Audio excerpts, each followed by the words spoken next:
fazendo um paralelo entre o sacrifício que expiava o pecado no Antigo Testamento, cordeiros, bodes ou pombos, dependendo do grau do pecado, com o sacrifício de Cristo.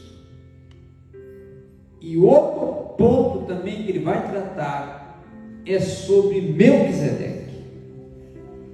Só tem duas passagens na Bíblia que tratam de Melquisedeque: Gênesis capítulo 14 e Hebreus capítulo 7 e 8. Justamente porque o autor da carta dos Hebreus quer trazer à tona Melquisedeque, para justamente dizer: olha, aqui está a confirmação que Melquisedeque era uma teofania. O que é uma teofania? Uma manifestação, não é, da presença de Cristo, de uma forma, não que tivesse ali o próprio Cristo, mas personificado, uma personificação. Amém. E além disso, Gênesis, o autor Moisés escreve que ele, além de ser sacerdote sobre Salém, ele era rei. Mas espera aí, o mistério está aí, que nessa época não existia sacerdotes. Arão nem tinha nascido ainda, nem tinha sido pensado em lei, em Torá. Mas aí, sacerdote Melquisedeque. Amém, Jesus. Nessa época também não tinha rei, nem sobre Israel, porque ainda nem tinha iniciado Israel nem era falado. Não havia rei, nem também sobre Ur e sobre outras nações, outros povos. Havia líderes, chefes de clã, mas não reis. O primeiro que vai surgir é a hierarquia ou a dinastia dos faraós, mas depois vem Ur, para na sequência, anos, séculos à frente, vir a monarquia.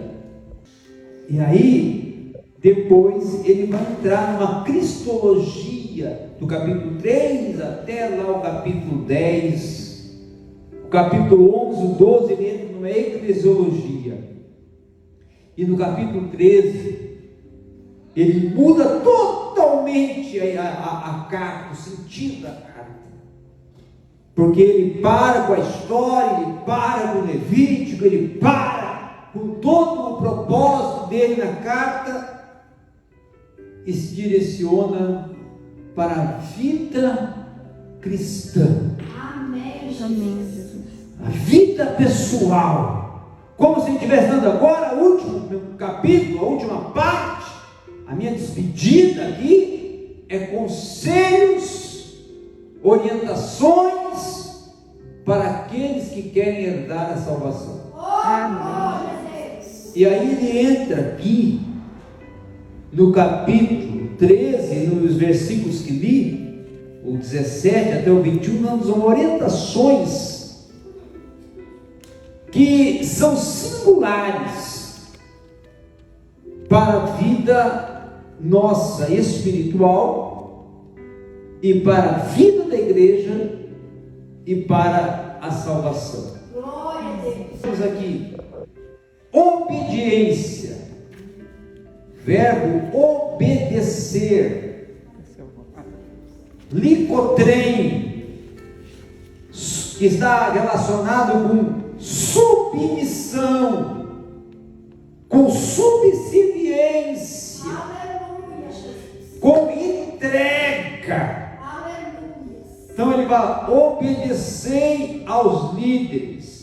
Em outras versões, aos dirigentes, em outras, aos pastores, em outras, aos supervisores. Aleluia, Jesus. No sentido de que respeite a hierarquia. Glória a Deus. Considere aquele a qual Cristo convocou, chamou. O verbo para chamar é kaleu, chamado. Mas o kaleu é um verbo que é usado com um sentido muito mais forte, como se fosse uma chamada, que ela foi tão forte que a pessoa rendeu a vida. Aleluia, Deus. Então, chamado no Novo Testamento vai muito além de vocação, porque vocação é algo que é natural, mas que é trabalhado. Alguém tem vocação para música, aí ele vai e faz lá um conservatório, então ele se aperfeiçoou numa área que ele já tinha vocação. Alguém que tem a vocação da pintura, ele vai e faz um curso de artes, então ele se aperfeiçoou numa área que ele já tinha vocação. Agora o chamado, você não se aperfeiçoa, porque ele já vem com você, a partir do momento que Deus te chama, como se fosse uma